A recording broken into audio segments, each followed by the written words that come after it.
নমস্কার বন্ধুরা, আমার বন্ধুর বাড়ির একটি নতুন ব্লগে তোমাদের সবাইকে স্বাগত জানাই।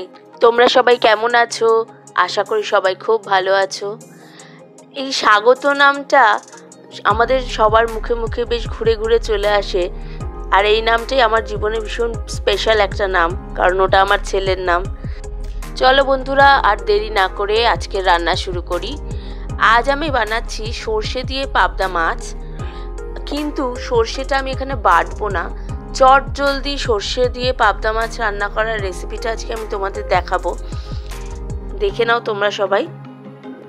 সবার প্রথমে মাছগুলোকে ভালো করে ধুয়ে নিয়ে তার মধ্যে নুন আর হলুদ দিয়ে মাছগুলোকে ভালো করে মেখে নেব। তারপরে মাছগুলোকে এক এক করে ভাজবো। পাবদা মাছ ভাজার সময় একটু সাবধানে ভাজবে, কারণ পাবদা মাছ তেলের মধ্যে দিলে একটু ছেটে, তাই চেষ্টা করবে যতটা সম্ভব মাছগুলোকে কড়াইয়ের মধ্যে দিয়ে আঁচ কম করে দিয়ে গ্যাস একদম সিমে করে ঢাকা দিয়ে মাছগুলো ভাজার। তাতে হয়তো সময়টা একটু বেশি লাগবে, কিন্তু তেল ছিটে ফোসকা পড়ার চান্সটা থাকবে না। সেই রিস্কটা মনে হয় না নেওয়াই ভালো, তার থেকে একটু সময় লাগলে লাগুক। আর একটা কাজও করা যেতে পারে, তেলটা গরম হয়ে গেলে তার মধ্যে একটু সামান্য নুন দিয়ে দিলে তারপরে মাছগুলো ভাজলে সেই মাছটা ছেটে না। এই টিপসটা আমি আমার শাশুড়ি মায়ের কাছ থেকে জেনেছিলাম। তোমরা চাইলে এটা যে কোনো মাছের ক্ষেত্রেই অ্যাপ্লাই করতে পারো। এবার চলো মাছগুলো ভেজে ফেলি। আমি ফ্রাইং প্যান বসিয়ে দিয়েছি, যেহেতু খুব কম মাছ আছে তাই আর কড়াই বার করলাম না। ফ্রাইং প্যানও গরম হয়ে গেছে আর সর্ষের তেল দিয়ে দিয়েছি। তেলটা গরম হয়ে গেলে তারপর মাছগুলো ছাড়বো। আমার সর্ষের তেল গরম হয়ে গেছে, তোমরাও হয়তো দেখতে পাচ্ছ তেল দিয়ে ধোয়া বেরোচ্ছে। তেল গরম না হলে কাঁচা তেলে কিন্তু কখনোই কোনো রান্নাই করবে না। একটু অপেক্ষা করবে তেলটা গরম হওয়ার জন্য, তেল থেকে একটু ধোয়া বেরোবে, আর না হলে কাঁচা গন্ধটা কেটে গেলে তারপরে তোমরা মাছ বলো তরকারি বলো যাই ভাজো সেটা ভাজবে। আমি মাছগুলোকে খুব ভয় ভয়ে ভাজছিলাম আর উল্টাচ্ছিলামও খুব ভয়ে ভয়ে, আর গ্যাসের আঁচটা একদম সিম করে দিয়ে করছিলাম, কারণ যেহেতু আমি কোনো চাপা দিইনি। বাকি মাছগুলো ভাজা হতে হতে চলো সর্ষের পেস্টটা একটু বানিয়ে নিই। আমি দিয়ে দিলাম 3-4 চামচ মতো সর্ষে পাউডার, তার মধ্যে দেব নুন। বলে সর্ষে যখন পেস্ট করা হয় তার মধ্যে নুন দিয়ে পেস্ট করলে সর্ষেটা আর তেতো লাগে না, কিন্তু যেহেতু আমি এখানে সর্ষে পাউডার ইউজ করছি, আমার ঘরে সর্ষে ছিল না, তাই জন্য সর্ষে বাটাবাটিরও ঝামেলা করিনি, আর সেই জন্য সর্ষে পাউডার দিয়ে কাজ সেরে নিয়েছি। আর দিয়ে দেবো হালকা গরম জল, একদম বেশি গরম করবে না, উষ্ণ গরম জলটা দিয়ে দেবে ওর মধ্যে, দিয়ে 15-20 মিনিট ওটাকে সেট হতে দেবে। এবার ফ্রাইং প্যানে অল্প একটু তেল নিয়ে সেটা ভালো করে গরম করে তার মধ্যে দিয়ে দিলাম একটু কালো জিরে আর দেবো কাঁচা লঙ্কা। এই কালো জিরে আর কাঁচা লঙ্কা ফোড়নটা সর্ষের আইটেমের একটা খুব ভালো কম্বিনেশন হয়।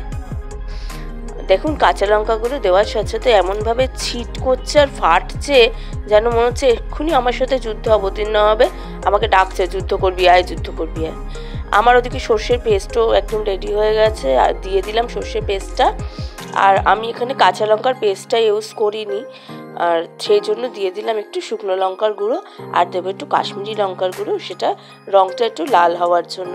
অনেকে আবার হলদে হলদে পছন্দ করে না, কিন্তু এই সর্ষের আইটেমটা হলুদ হলে বেশি ভালো লাগে। অনেকে হলদে পছন্দ করে না, আমার বাড়িতে আবার একটু লাল না হলে ছেলে বাবা কারুরই মুখে খুব একটা রোচে না, সেই জন্য একটু লাল লালই করলাম। আর দেবো একটু হলুদ গুঁড়ো। হলুদ গুঁড়োটা টেক্সচারটা ভালো আনার জন্য, রঙটা সুন্দর আসার জন্য, তাহলে লাল আর হলুদ মিশে একটা সুন্দর কালার চলে আসবে।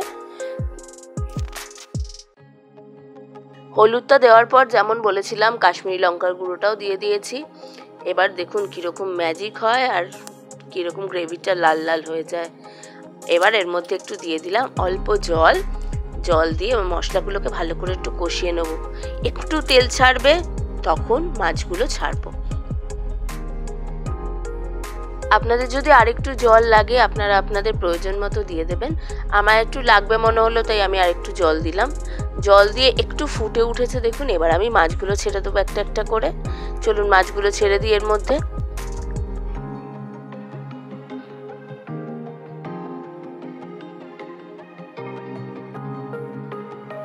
মাছগুলো ছেড়ে দিয়েছি, এবার একটু উল্টে পাল্টে দেবো মাছগুলোকে, তাহলে মশলাগুলো ভালো করে মাছটার মধ্যে ঢুকবে আর একটু ফুটতে দেবো আঁচটা কমিয়ে। তোমরা হয়তো অনেকেই ভাবছো যে আমি নুন আর দিলাম না কেন। তোমরা দেখেছো ভিডিওতে যে আমি সর্ষে পেস্টটা তৈরি করার সময় নুন মিশিয়ে নিয়েছিলাম। আমার আর রান্নায় নুন প্রয়োজন মনে হয়নি, সেই জন্য আমি আর নুন মেশাইনি। তোমাদের যদি প্রয়োজন মনে হয় তোমরা কিন্তু অবশ্যই নুন দিয়ে নেবে। আর এই আইটেমটা যেহেতু ঝাল ঝাল ভালো লাগে, সেই জন্য আমি এই আইটেমটাতে কোনো রকম মিষ্টি ব্যবহার করলাম না। তোমাদের ভালো লাগলে তোমরা অবশ্যই মিষ্টি দিতে পারো। তাহলে বন্ধুরা, আজকের মতো টাটা, গুড বাই, সায়োনারা।